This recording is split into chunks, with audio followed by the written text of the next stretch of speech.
but also give veterans preferential treatment for hiring in certain federal jobs. At 12:30 Eastern today, the chamber will recess for their weekly party lunches, and then when they return at 2:15, they'll hold a procedural vote on the Veterans Jobs Bill.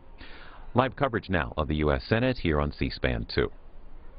Senate will come to order. The chaplain, Dr. Barry Black, will lead the Senate in prayer.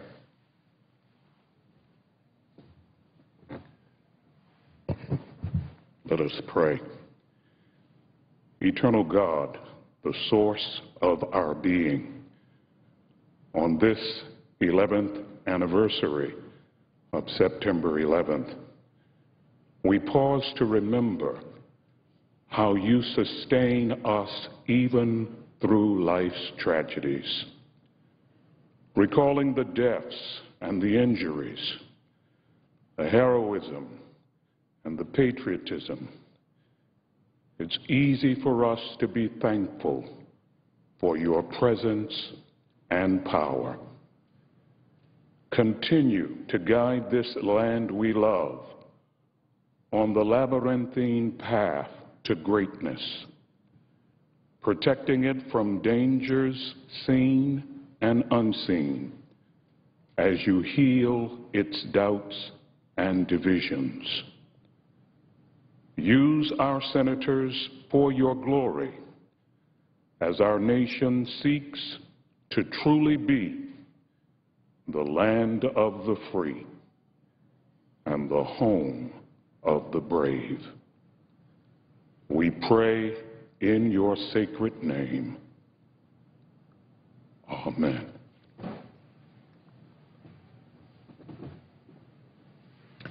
Please join me in reciting the Pledge of Allegiance to the flag.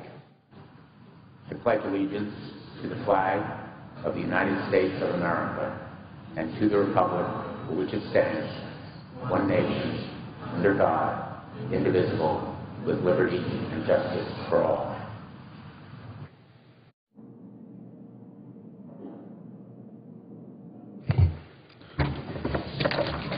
The clerk will read a communication to the Senate. Washington, D.C., September 11, 2012. To the Senate.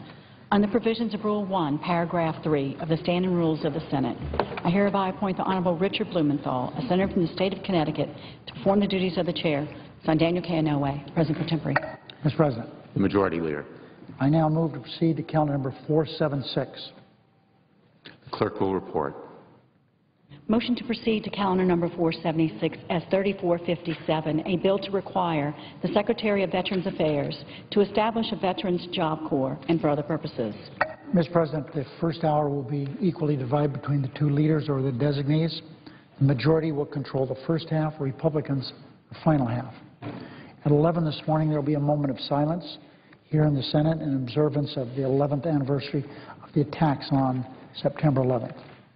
The Senate will recess from 12:30 until 2:15 to allow for our weekly caucus meetings. That will occur today. At 2:15, there will be a cloture vote on the motion to proceed to S. 3457, the Veterans Jobs Corps Act.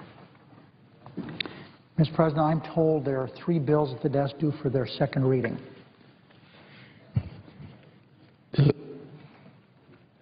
The clerk will read the title of the bills for the second time. HRA, an act to extend certain tax relief provisions enacted in 2001 and 2003 and so forth and for other purposes. S. 3522, a bill to provide for the expansion of affordable refinancing of mortgages held by the Federal National Mortgage Association and the Federal Home Loan Mortgage Corporation. S. 3525, a bill to protect and enhance opportunities for recreational hunting, fishing, and shooting and for other purposes. Mr. President. The Majority Leader. We have for many, many years, the Democratic senators have gathered over an S. Oh, I'm sorry, Mr. President. I should have objected all those, so I hope you'll forgive me for not doing it. And now I object all 3 bills that we just read for the second time. The objection having been heard, the bills will be placed on the calendar. Mr. President, just a short ways from this chamber, S. 209, We've been meeting for many, many years as a Senate Democratic leadership to discuss the issues of the week. We just finished a meeting there, and part of the discussion today in that meeting was what happened 11 years ago, exact same time as we were meeting there. I can remember that so clearly. I will never, never forget that. It's implanted in my mind so clearly. I was the first one to get to that meeting, and Senator Breaux from Louisiana came in, and he said, "There's something going on in New York. Let's turn on the TV." And we did. Senators started coming in, and it appeared that an airplane had hit one of the towers, and we were wondering why it would have done that. Something obviously was wrong. And so the meeting, Senator Daschle was the leader, and he started the meeting. And the TV was off. And the meeting was just getting started, and someone came in to take Senator Daschle out of that meeting, and he came back very quickly, and he said, there's a plane headed for the Capitol, and we all have to vacate the Capitol, everybody. And so the alarm went out, and people were rushing down these halls, leaving. I can remember leaving that room over here, looking out the window and seeing the smoke billowing from what we learn now was the Pentagon. It was on fire. The plane had hit that. There was still one plane in the air, and that was headed for the Capitol. Even though, as I've indicated, that was 11 years ago, I remember the sight as if it were yesterday. We have many meetings in that room, and I often think of what transpired that morning as I looked out toward the Pentagon. So, Mr. President, over the last decade, our country has begun to heal from the wounds of that terrible, terrible attack. It was attacked by terrorists. The scars remain. Scars are deeper with some than others. But no matter how many years pass, we'll never forget the thousands of innocent people who died in New York, Pennsylvania, and across the river here in Virginia. There were mothers and fathers, sons and daughters, brothers and sisters, spouses and friends. All they were doing is their jobs, and others were just catching a plane to go visit loved ones, business trips. So it's good that we pause each year to pay tribute and to remember. That will occur here on the Senate floor, as I had announced, at 11 a.m. today, and there will be a ceremony out front of the Capitol at the same time. The memories of that dark day in our shared history are very painful, but they give me hope as well. They give me hope because on September 11th, during the difficult months that followed, Americans showed the world how a unified nation can fight back against darkness and fear. Democrats weren't alone fighting back. Republicans weren't alone fighting back. We were all fighting back together in the face of great evil, and that's what it was. There were so many that rushed forward to show great courage, enormous dignity, and kindness. So today we also pause to remember the firefighters who rushed into the World Trade Center knowing they might never come out. And they didn't come out, a lot of them. We pause to remember the police officers and rescue workers who hurried to the scene, combed through the debris, and shepherded New Yorkers to safety. Some of them gave their lives that day. We pause to remember the bravery of the members of our nation's armed forces, our intelligence community, and foreign service, as well as the sacrifice of their families. They've borne the burdens of war for more than a decade. They've given their blood, their sweat, and too often their lives to the effort to crush al-Qaeda, bring Osama bin Laden to justice, and keep America safe. And we pause to remember the unbreakable spirit of those valiant people, and certainly the United States of America.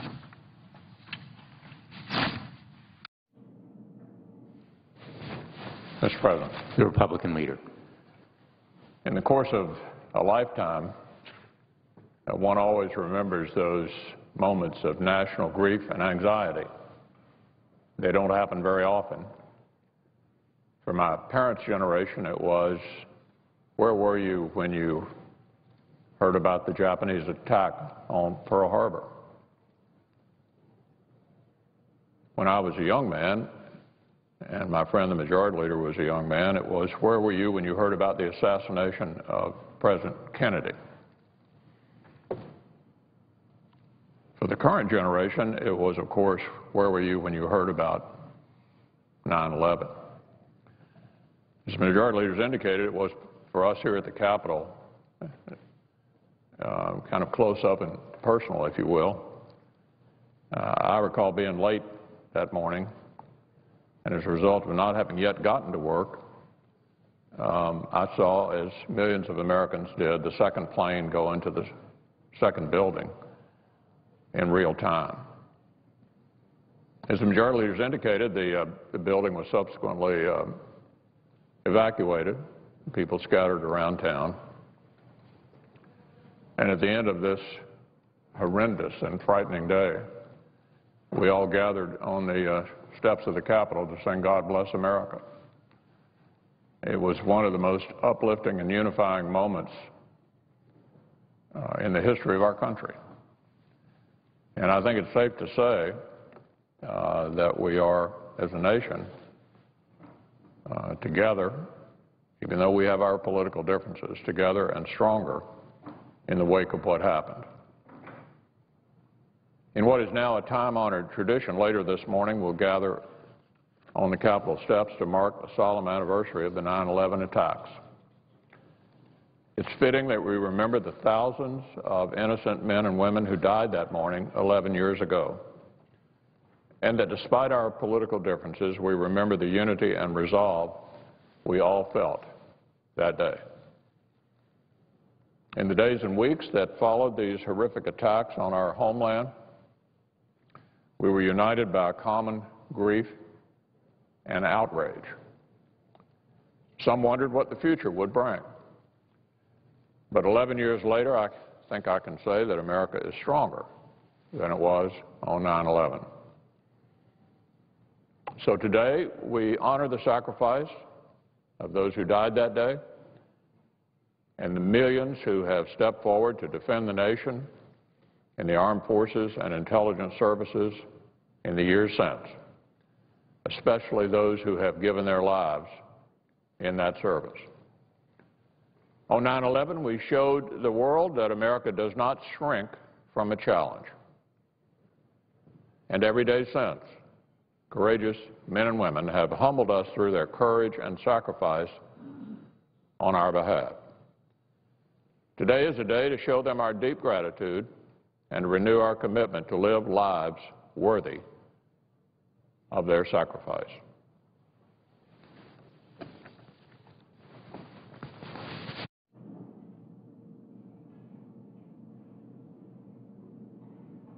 Under the previous order, the leadership time is reserved. Under the previous order, the next hour will be equally divided and controlled between the two leaders or their designees, with the majority controlling the first half. Mr. President. Senator from Illinois. Mr. President, it's difficult to come to the floor of the Senate on this anniversary of 9/11 and not reflect on your own experience. I was in the same room as Majority Leader Harry Reid, just a few steps away from the Senate chamber, when we witnessed the second plane, on television, witnessed the second plane crashing into the World Trade Center and realized it was no accident. And then the black smoke billowing over the mall from the Pentagon, a suggestion that we were under attack. And as we evacuated this building and rushed outside, standing in a crowd around, not knowing which way to turn, where was there a safe place to go? No one knew. Some tourists coming up to me saying, "We're new here. Where are we supposed to go next?" There was no place to tell them. We knew Union Station was nearby and the metro station not far away, but no place to turn. I might add parenthetically that the decision was made shortly thereafter to build the visitor center. It took us years to do it. It's an underground facility which is safe, and I'm glad that we have it. It's being used every single day and is an important addition to the Capitol. President George W. Bush faced that extraordinary challenge as Commander-in-Chief and President of the United States to deal with 9/11. There were some aspects of his response which I may have disagreed with, but I certainly commend him still for his leadership in that anxious moment after the tragedy of 9/11. I especially want to thank him and commend him for reminding us time and time again when he was president that our enemies are not the people of the Islamic religion, nor those of the Sikh religion. Our enemies are those who corrupt religion in the name of terrorism. Many people of the Muslim faith in America, good, patriotic Americans, have faced discrimination simply because those who were perpetrators of 9/11 claim to have shared that religion. It is a good day to be reminded of George W. Bush's thoughtful leadership in telling us our enemy is not Islam.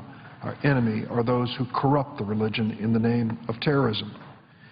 I also received a note over August from two friends of mine who live in North Carolina, in New Bern, North Carolina, Ed and Beth Edmondson. I met them several years ago in Chicago, when their son Eric, who was a veteran of the U.S. Army serving in Iraq, was hospitalized in that city. What a story. Eric Edmondson had been serving our country and was injured, and during the course of his injuries and subsequent treatment, he became quadriplegic. And after months and months of effort, the Veterans Administration basically told his family there was no place to turn. They said to his father, "You're going to have to buy him a wheelchair and find a place for him in a nursing home facility." Eric was a young man, obviously, and married with a little baby at home. His dad and mom showed the kind of courage and love which just touches your heart. Ed Edmondson said, "My son in his 20s is not going into a nursing home. I won't let it happen. I'm going to find a place that will treat him." And he ended up finding on his own the Rehab Institute of Chicago, which is one of the best hospitals in the world. And Eric was a patient there, going through rehabilitation from his injuries that he suffered in Iraq. That's when I met his parents. They invited me to come see him, and I did, and promised that I would return. And I did a few weeks later just to visit. And they said, "Eric has a gift for you." And Eric, who would smile but didn't speak, was sitting in his wheelchair. His mother and father came over to his side, each grabbed an elbow and stood him up, and he took 3 steps. And it was an amazing, emotional moment. There wasn't a dry eye in that hospital room. They put him back in his wheelchair, and his dad said, "My son is going to walk out of this hospital in his full dress uniform. Can you make it? We'd like to have you there." And I said, "I wouldn't miss it." Well, a lot of us were there. The mayor of the city of Chicago, many elected officials, and all of the news cameras to watch this heroic young man walk out of the Rehab Institute of Chicago. Just a few steps, but in his full dress uniform with a smile on his face. He went home to New Bern, North Carolina, and his father literally left his business and moved in, father and mother moved in with Eric, his wife, and baby, and tried to make a life for him. The wonderful organizations and people in that community built a home that was wheelchair accessible for the whole family, and I went to visit him there in North Carolina. They were taking Eric hunting. He was involved in many things, in rehabilitation, and they sent a card, a family card with pictures of all of them, and it's a joy to see them. One of the last things that Eric's father asked me to do was to look at a piece of legislation that Hillary Clinton had introduced but had not passed. It was called the Caregivers Act. And the Caregivers Act said if a disabled veteran comes home and has the loving care of a member of the family and can stay home, we should try to help that member of the family. Provide them with the training they need to take care of their disabled vet at home. Give them a respite, visiting nurses or people from the VA, so that they can have some time to themselves. And if there's an economic hardship on the family, give them a stipend, a monthly stipend, so they can continue in their home. I called then Senator Clinton and said, "Can I take up the bill now that you're off to the State Department?" She said, "Please do," and I did. thanks to the great support of Senator Danny Akaka and Senators Patty Murray, we passed it. The Caregivers Act now is helping literally hundreds of caregivers, family caregivers across the United States, care for their disabled veteran at home. It is helping the Edmondson family and families that I've met in Illinois. I tell that story because when we talk of the real cost of 9/11, it is not only the massive tragedy of the lives that were lost on that day and the families affected by those lives and those wonderful first responders who risked and gave their lives, but it's also the lives of the men and women in uniform who served us well, many of whom carrying the scars of war for the rest of a lifetime, who still will always need our commitment and fervent devotion to make sure that they are taken care of. The Edmondson family in North Carolina comes to mind immediately, and so many others just like them, as a reminder of what we need to do, the obligations we have as a government to the people who have served us so well in the military. Mr. President, we have a bill that's coming up here, and I hope that we can, in that same spirit, consider it on a bipartisan basis and pass it. It's an effort to give returning veterans a better chance to get a job. It's a disappointment. More than that, it's a disgrace that many of these veterans come home and find themselves unemployed and sometimes even homeless. This Veteran Job Corps Act, which is coming up before the Senate this afternoon, should pass with an overwhelming vote. This bill is fully paid for, and it is a bill that Senator Murray has brought to the floor, along with the leadership of Senator Bill Nelson of Florida, who has been especially dedicated to this proposal. President Obama first mentioned it in his State of the Union address. It includes several veterans employment initiatives like the improved one-stop shop centers for job searching and smoother state certification and licensing. Authorizes $1 billion for the Veterans Job Corps over 5 years, $900 million to employ 20,000 veterans in conservation, resource management, historic preservation projects on public lands, and $100 million for COPS and SAFER grants to hire veterans to serve in the capacity as police and firemen. Iraq and Afghanistan veterans are given preference for all these positions. It creates a pilot program to improve veteran job search by providing veterans with access to internet and computers to assist them. It also provides military transition assistance programs to eligible veterans and their spouses at sites outside military installations to make it easier to find a job. Rather than the current uneven state-by-state approach, the bill requires all states, as a condition for receiving veteran employment and training funding, to consider military training and experience when granting state certifications and licensing. How many times have you heard about this, Mr. President? I sure have. Someone who served in the military, driven vehicles, been involved in some technical capacity, and then they come out and have to start from scratch all over again in each of our states to qualify for certification for a good-paying job. Let's take into account that they have been trained by the best military in the world and give them credit for their experience and training they have in the military. This bill does that. Also, the VA will ensure each state receives funding for at least one disabled veterans outreach program specialist, one local veterans unemployment representative for every 5,000 square miles. That's not too much. It's too little, frankly, but it's an important start. This bill is paid for, and it's a good bill. And I hope that we can pass this afternoon in the spirit of 9/11, remembering, sadly, the victims who lost their lives that day and the first responders who gave everything that they could give to try to save them, but also remembering those men and women, many of whom were inspired by 9/11 to enlist in our military, to risk their lives, and many gave their lives, over 6,500 to date. It's a reminder today that we have an ongoing moral obligation to stand behind those veterans. I might also add, Mr. President, that there's a lot of talk about the deficit and cutting spending, and I know that has to happen. I was on the Simpson-Bowles Commission and understood that if we're going to bring our deficit under control, we have to cut spending, look to real entitlement reform, and raise revenue. If you don't do all three, then, frankly, you won't achieve your goal. We've seen a budget proposed by the House Republican budget leader, Congressman Paul Ryan of Wisconsin, the Republican nominee for vice president, which unfortunately does not reach that goal because he preserves tax cuts for the highest income people in this country instead of asking some sacrifice, some effort that they pay their fair share. He extends spending in the Department of Defense at beyond wartime levels, despite the fact that President Obama has successfully brought the war in Iraq to a close and is doing the same in Afghanistan. You can't do those two things and reach real deficit reduction in a meaningful way, in a timely way.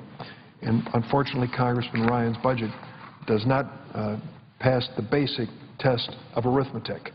I hope that when we consider important spending, like this Veterans Job Corps bill, that we find ways to pay for it, to offset it, and that when we talk about deficit reduction, we never do it at the expense of our veterans, and we never do it at the expense of our national security. But we do it honestly, acknowledging the fact that when it comes to the Pentagon, there are areas where we can save money and not compromise our safety and security in any measure whatsoever. So, Mr. President, I thank you for presiding today on this historic moment. I will mention that at 11 o'clock, the House and Senate Democrats and Republicans will gather on the East Front for the commemoration of the 9/11 anniversary. We will be in session on the floor. I will be here asking for a moment of silence here, as they will at the same time outside. It is a somber day in Washington as we recall this great national tragedy, but it is a day of great hope, because we saw how America responded on a bipartisan basis, and the great people who stepped forward and showed such extraordinary acts of courage since that day. Mr. President, I yield the floor and suggest the ethics of the quorum. Clerk will call the roll. Mr. Akaka.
President.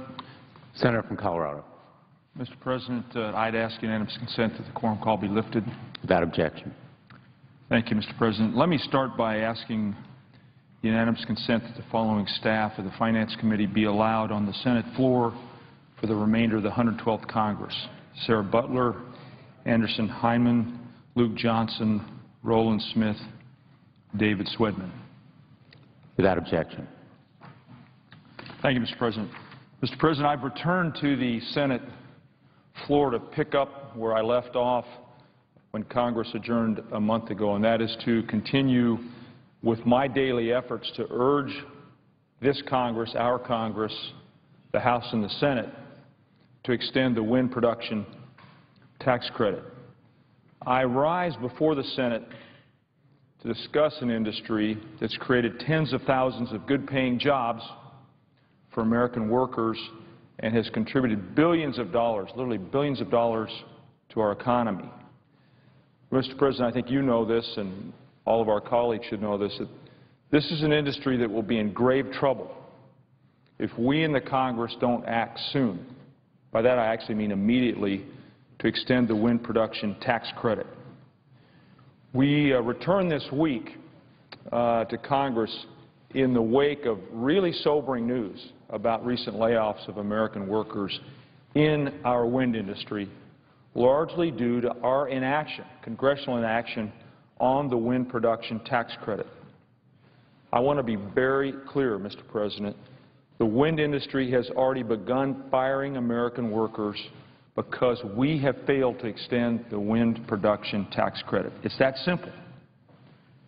You ask why. Well, the PTC has been a driver of the wind industry's enormous expansion in the U.S., as well as the growing investment in American workers that we've seen in the last several years.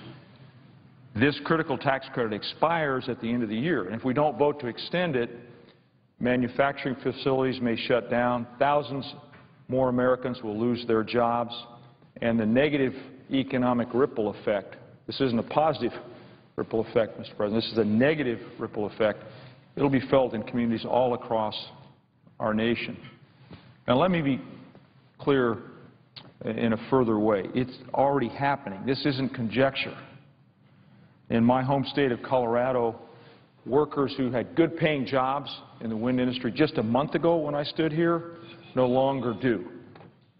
That's right. Over 100 Coloradans were let go of their jobs in the Colorado wind industry just in the last month, and there are more job losses projected to follow. That's sobering to all of us, Mr. President.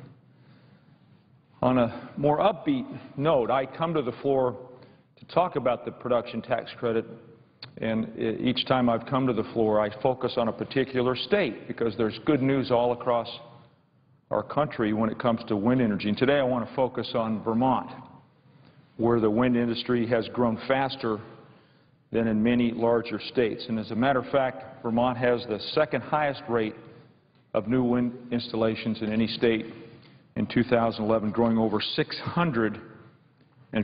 That's right, 650% growth in Vermont. Now, Vermont has numerous installed wind projects and wind manufacturing sites throughout the state that currently power over 11,000 homes and enough wind power potential to provide 160% of the state's current electricity needs. One of our, and that is America's leading wind energy production companies, is NRG Systems, which is based in Chittenden County, which is up in the northwestern corner of Vermont. And for 30 years, NRG Systems has been a fixture in Vermont's energy and technology industry. And it serves the wind industry in particular by providing developers, utilities, and turbine manufacturers with the tools they need to measure the wind. But with the looming end of the PTC, NRG's future growth in Vermont is uncertain. And this is very, very clear, Mr. President, because for the first time in their history, NRG has had to lay off workers in Vermont, not once, but twice this year. And their very capable CEO, Jan Blittersdorf, described these firings as, quote, deeply unfortunate, though necessary, to preserve our future in the face of a deeply unstable wind energy industry, end of quote. Their orders, NRG's orders, are off 50% from just a few years ago because of our inaction.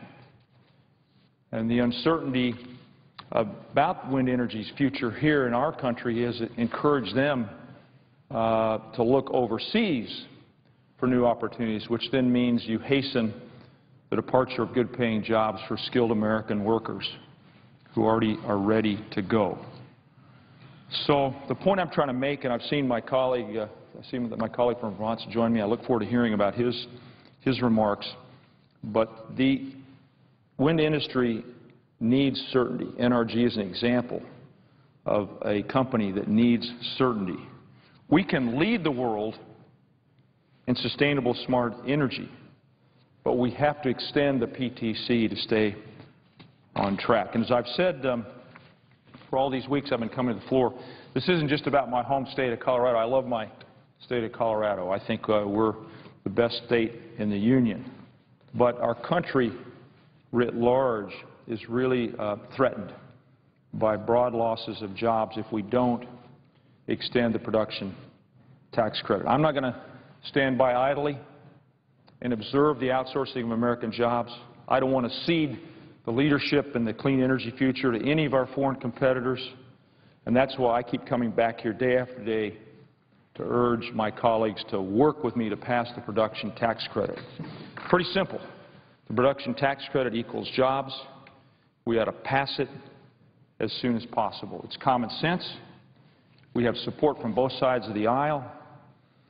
I mentioned my great friend Senator Sanders. He's joined me. I also want to mention that the esteemed chairman of the Judiciary Committee, the senior senator from Vermont, Senator Sanders' colleague, was unable to join us this morning, but he's a strong supporter of the PTC, and he will be placing a statement in the record as well. So let me close, Mr. President, by urging all of us as soon as possible to extend the wind production tax credit. Let's not let party affiliation or partisan politics interfere with doing what's right. Without the wind PTC, more Americans will be out of work, and we will have further neglected our duty to pass common sense policies that help American workers build a better future for themselves and their families. Every day we don't act is a day that more companies like NRG Systems in Vermont are forced to lay off workers in our country, in the United States. These companies are looking overseas for better opportunities. That's just flat out unacceptable.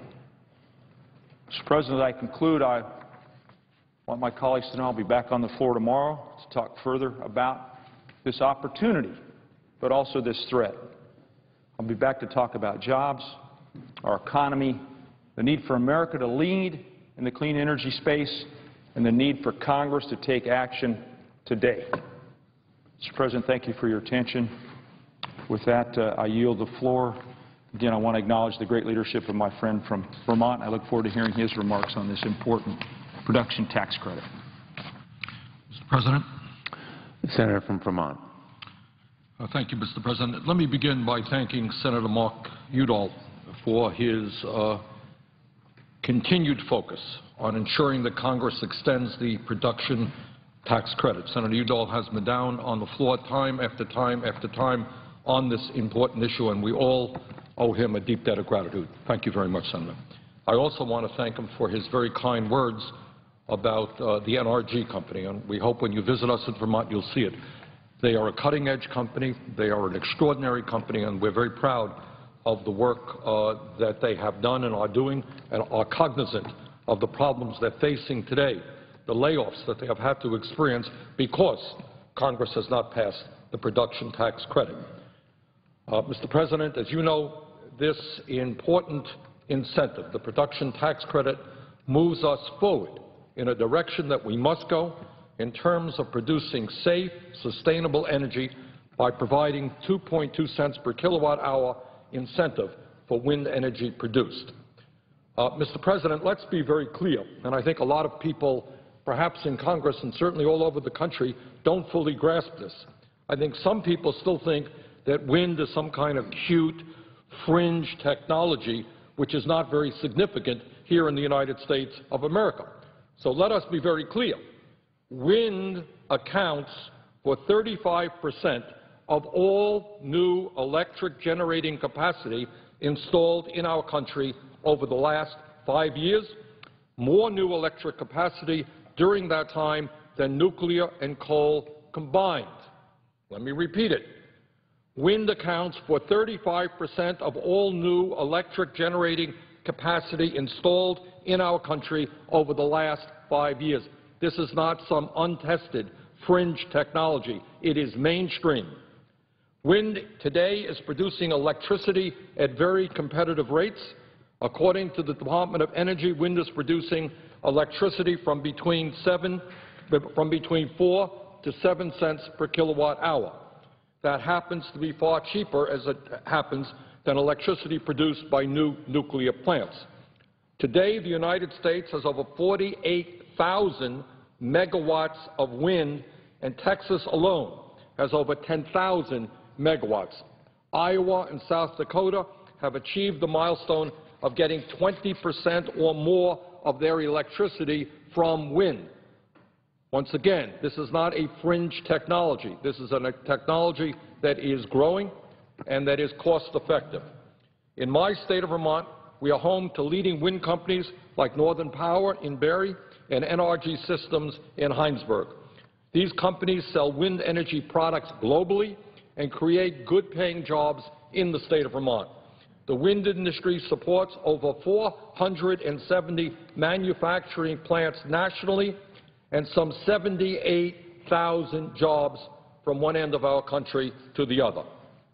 Mr. President, if Congress fails to act on the wind tax credit, we could see a hemorrhaging of some 37,000 wind energy jobs in the next year. We have already seen wind job losses in Vermont due in part to the uncertainty. If you oppose the production tax credit, what you are saying to construction workers who want to build wind farms next year is, sorry, you are out of work, and in the middle of this severe recession, we should not be saying that. Mr. President, those opposing the wind credit say that Congress should, quote unquote, not pick winners and losers. Unfortunately, for many, many decades, for better or for worse, Congress has picked winners and losers. That's just the simple reality. One big winner is the fossil fuel industry, which is set to receive over $113 billion in subsidies over the next 10 years. So when folks come to the floor and they say, we don't want to pick winners and losers, we don't want to give tax breaks and tax credits for wind or solar, the truth is that in a 10-year period, the fossil fuel industry will receive over $113 billion in subsidies. These subsidies include rather incredible loopholes, such as allowing BP to take a tax write-off for the cost of cleaning up their disastrous oil spill in the Gulf. Many of these tax subsidies for big oil and coal corporations never phase out and never expire. Another big winner in terms of support from the federal government is the nuclear power industry. They get tens of billions of dollars in federal research and development.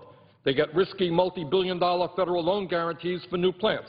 And they get the federal Price-Anderson liability insurance program, which has been conveniently extended for over a half a century.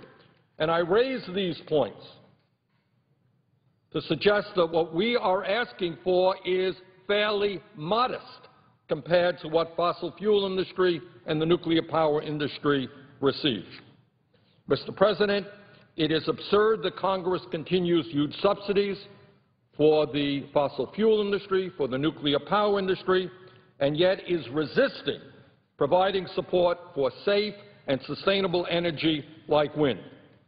If we are serious about job creation and putting construction workers back to work, if we are serious about reversing global warming and cutting back on greenhouse gas emissions, we must be investing in the growing sustainable energy sector at a modest cost compared to huge subsidies for fossil fuels and nuclear. An extension of the production tax credit can provide wind energy companies the certainty they need to invest in job creation in America. Mr. President, I really want to congratulate Senator Udall for his excellent work and his leadership on this issue, and I look forward to working with him and all of my colleagues so that we extend the production tax credit and create a more level playing field for sustainable energy. And with that, Mr. President, I would yield the floor. The Senator from Indiana.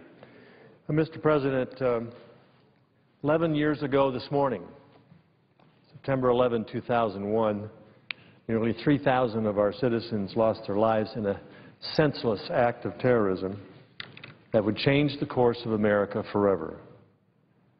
That fateful Tuesday morning changed the way we think about life in America. It changed the way we travel. changed the way we govern, it changed all of our lives, with some, of course, sacrificing much more than others.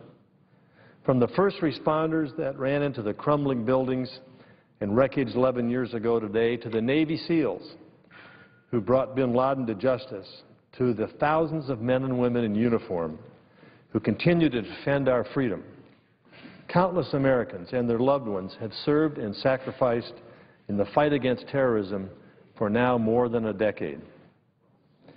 The tragic events of September 11 have also led and resulted in a more vigilant nation and a more prepared and proactive defense security for the American people.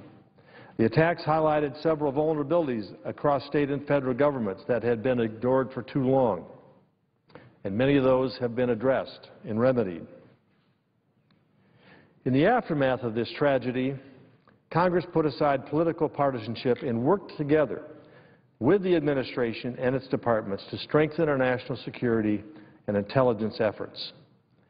Yet today, we face another major potential attack on our country, different than those that we faced before, but as dangerous and as threatening as ever.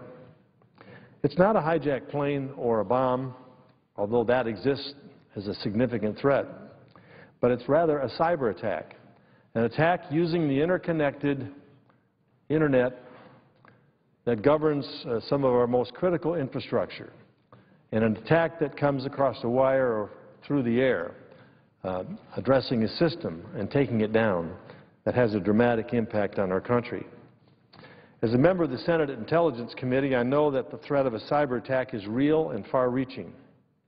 A major attack on our cyber system could shut down our critical infrastructure, our financial systems, our communication systems, our electric grids, power plants, water treatment centers, transportation systems and refineries, and other interconnected critical infrastructure that allow us to continue our economic efforts in this country and protect the safety of Americans.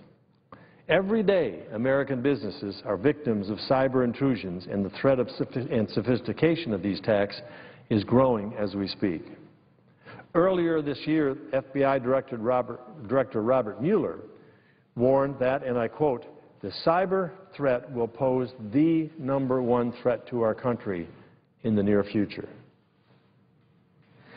Now, Mr. President, the reason I came here today, in addition to acknowledging the sacrifice of those that were made on September 11 and the sacrifice that have been made by tens of thousands, if not millions, of Americans since then, and the kind of efforts that have been put in place that will hopefully prevent us from such an attack in the future, is to discuss a failure on the part of this Congress to address this most imminent and threatening attack, the cyber attack that I previously mentioned.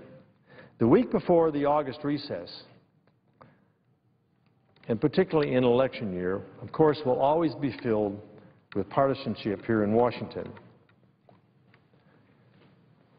But we really hit a low point this year in adjourning for the August recess as we rushed to vote on a cyber bill, which I did support, but what did not convey the wishes of many of us who had worked for weeks and months to try to put something together that could gain consensus, bipartisanship and consensus.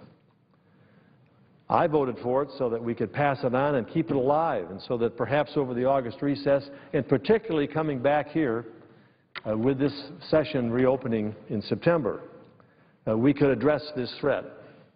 With precious few weeks left before the election and precious few weeks left after that before the end of the year, I did not believe we could possibly leave here without putting the protections in place that are necessary to provide adequate defenses against cyber attack on our critical infrastructure.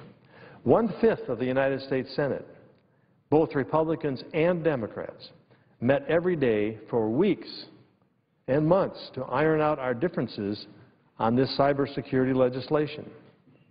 We recognized that our national security was at stake And despite some genuine disagreements, we all participated because we thought we could find and had to find common ground.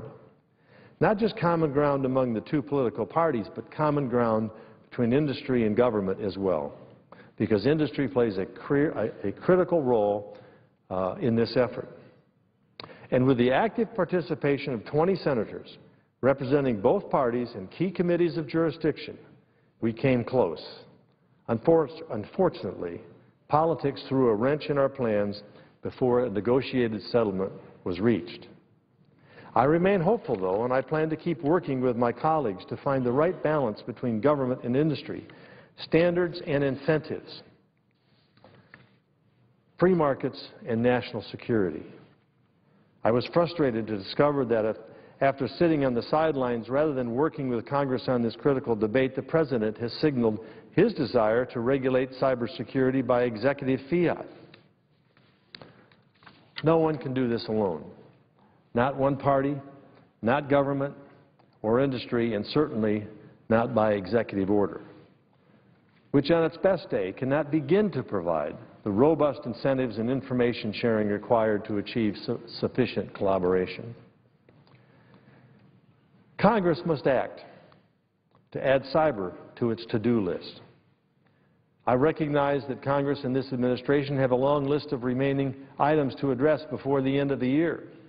The Defense Authorization Bill, the looming so-called Tax-Mageddon, which includes the scheduled increase in the current income tax rates, the alternative minimum tax patch, the estate tax, the research and development tax credit, other tax extenders, the fix for physician Medicare reimbursements, the impact of the across-the-board cuts through sequester, and another impending debt ceiling. All of this is before us with just a little bit of time left.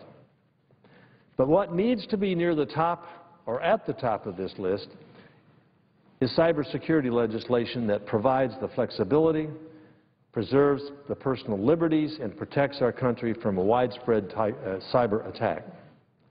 Let us learn from the lessons of September 11 and not wait for a major strike before we act.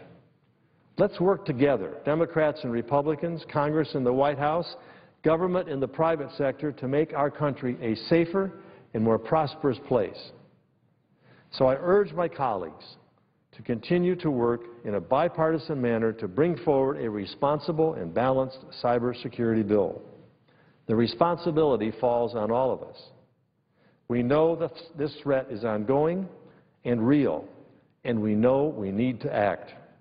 And rather than acting alone, I call on the President to join with the members of this chamber and work together to do the right thing, to cast aside partisanship and put the security of our country above political security. There's a lot of focus and a lot of emphasis on the election that lays before us. That's natural.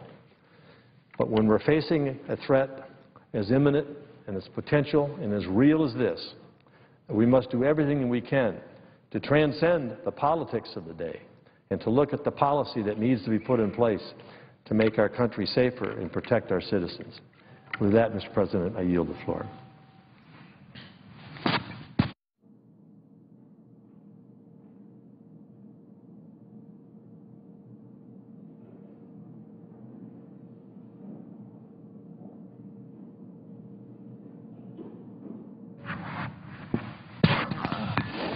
Mr. President, I thought someone was prepared to speak, but evidently not at this point, so I suggest the absence of quorum. Clerk will call the roll. Mr. Akaka.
Mr. President, Senator from Illinois.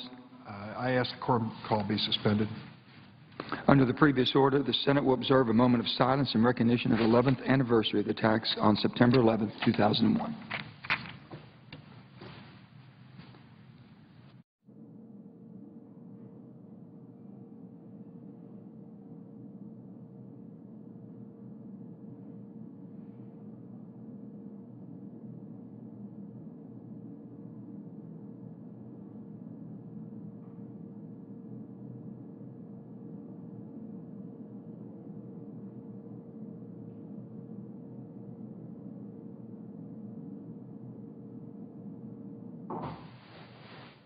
President.